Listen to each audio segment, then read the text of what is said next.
How to invite a friend on WhatsApp. To get started, first of all, you need to open the WhatsApp application on your phone. You will then be taken to this page, and here you will get to see your chat list. Then go over to Settings. Once you're in this page, tap on the option Invite a Friend from the menu. You can tap on any of the contacts you like, or you can share the invitation link from the top.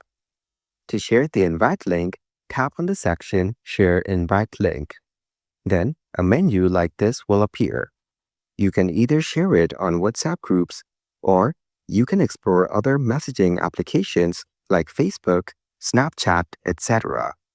Once you share the link with others, the person with the link can directly add your number by tapping on the link and send you texts or share medias with you by using the WhatsApp application.